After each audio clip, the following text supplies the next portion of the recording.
오늘을 사랑하는 묵상 시간입니다. 오늘 본문 말씀 룻기 2장 20절입니다. 나오미가 자기 며느리에게 이르되 그가 여호와로부터 복받기를 원하노라.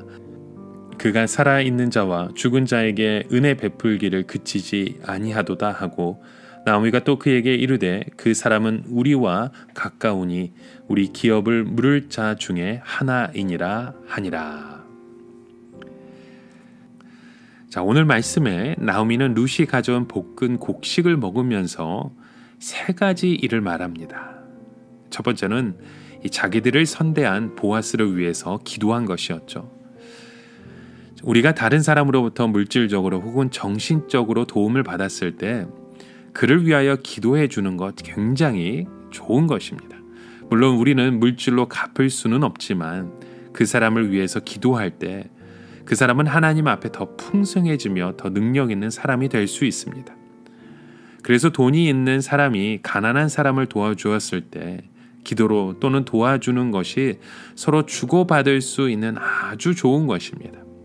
사실 부자나 돈이 있는 사람들도 기도가 많이 필요합니다. 왜냐하면 아무리 부자여다 할지라도 돈이 많다고 할지라도 나름대로 다 걱정이 있고 나름대로 다 시험거리들이 있기 때문입니다. 그런데 도움받는 사람들이 그들을 위해서 기도해주면 그 어려움 가운데 힘을 얻게 되겠죠. 그래서 나오미는 두 번째 또 이런 고백을 합니다. 하나님의 그 숨은 뜻을 생각했던 것이죠. 그 사람은 우리의 가까운 사람이라고, 우리를 기업 물을 자 중에 하나라고 말합니다. 여기서 기업을 물을 자라고 한 것은 히브리어도 그냥 고엘입니다. 고엘이라는 것은 중동 지방에 아주 오래전부터 내려온 일종의 관행입니다. 원래 고엘은 아주 좋지 못한 것이었습니다. 왜냐하면 친족 중에서 어떤 사람이 다른 사람 위에 살해를 당하면 가장 가까운 사람이 그 살인자를 찾아서 복수하는 것이 고엘이었기 때문입니다. 그래서 이스라엘 도피성 제도를 설명하면서 피해 보수자라는 말이 나오는데요. 이것도 같은 말씀입니다. 히브리어에 역시 고엘로 되어 있습니다. 인도 같은 곳에서는 자기 집안의 여자 중 하나가 수치스러운 일을 행하면 가장 가까운 친족이 수치스러운 일을 행한 여자를 때려 죽입니다. 이것은 가장 나쁜 형태의 고엘인 것입니다. 그런데 이스라엘 안에는 고엘이 복수하는 고엘도 있었지만 과부를 도와주는 고엘도 있었습니다. 이것이 가장 분명하게 나타나는 것이 창세기와 바로 이 룻기입니다. 창세기에 보면 유다의 큰 아들 엘이 자식을 낳지 못하고 죽자 유다가 동생 오난에게 형수에게 들어가서 형의 아이를 낳아주게 합니다. 이것이 바로 고엘인 것입니다. 즉 형의 대가 끊어지지 않도록 하기 위해서 동생이 형수와 관계를 맺게 되는 것이죠. 그런데 완전히 결혼한 것은 아니고 아들만 낳게 해주면 되는 것입니다. 그러나 그 아들은 자기의 아들이 아니고 죽은 형의 아들이기 때문에 동생의 입장에서는 손해를 보는 것이었죠. 그리고 혹시 형의 땅이 다른 사람에게 팔렸으면 그것을 사주어서 형수와 그 아이에게 주어야만 했습니다. 그래서 룻기에 나오는 고엘은 동생이나 가까운 친족에게는 엄청난 희생을 말하는 것입니다. 그렇게 과부를 돕는 고엘은 사랑의 고엘이었고 자기 희생의 고엘이 되었던 것입니다. 나오미는 룻이 보아스의 밭에서 보리를 주었다는 말을 들었을 때 보아스가 가까운 친족인 것을 생각합니다.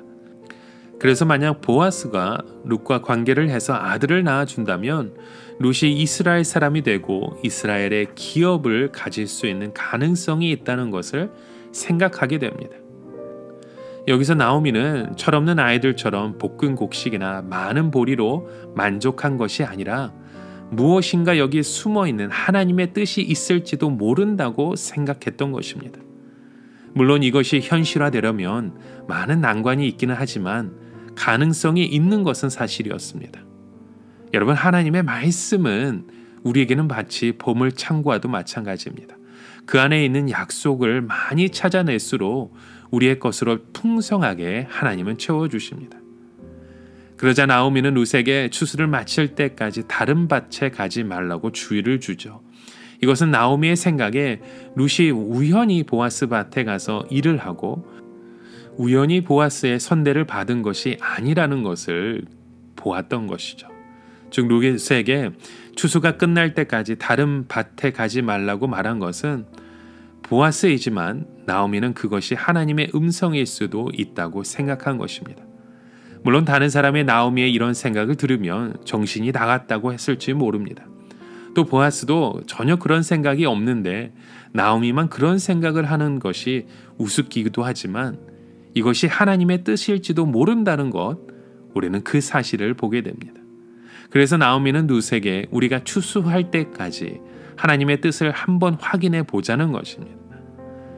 여러분, 하나님은 한 번의 축복으로 끝을 내시는 분이 아닙니다. 하나님은 우리의 생각보다 크신 분이십니다.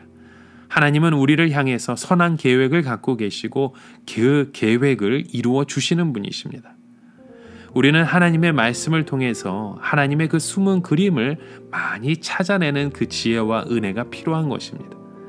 우리가 하나님의 뜻에 민감해하면서 조심스럽게 한 걸음씩 한 걸음씩 나아갈 때에 불가능해 보였던 곳에서 언제나 하나님의 그 뜻이 이루어지게 되는 그 역사의 모습을 우리도 보게 되는 줄 믿습니다. 오늘도 우리의 삶 가운데 그 은혜를 사모하며 주님 앞에 나아가시는 저와 여러분의 고백되어지시길 주님의 이름으로 축원합니다. 오늘을 살아가며 한 가지 묵상의 질문을 드립니다. 여러분, 오늘 우리의 삶 가운데 최근에 일어났던 그 일들을 통해서 나의 삶 가운데, 우리 자녀들의 삶 가운데 숨어있던 하나님의 그 뜻을 발견하신 적이 있으십니까? 하나님의 그 뜻을 발견하셨다면 이곳에서 우리가 해야 될 믿음의 고백은 무엇인지 다시 한번 우리의 삶 가운데 다짐하고 고백하며 주님 앞에 나아가시는 저와 여러분의 하루가 되시길 주님의 이름으로 간절히 축원합니다. 함께 기도합니다. 하나님 아버지, 우리의 인생 가운데 그 축복을 원하시고 우리에게 선한 계획을 갖고 계시고 우리의 삶 가운데 하나님의 그 뜻을 보여주시는 주님의 손길에 오늘도 의지하며 나아갑니다. 하나님, 그 믿음 가운데 주님을 소망하게 하여 주시고 주님만을 바라보며 주의 뜻을 이루어가는 믿음의 자녀 되게 하여 주시옵소서. 예수 그리스도의 이름으로 기도드립니다. 아멘.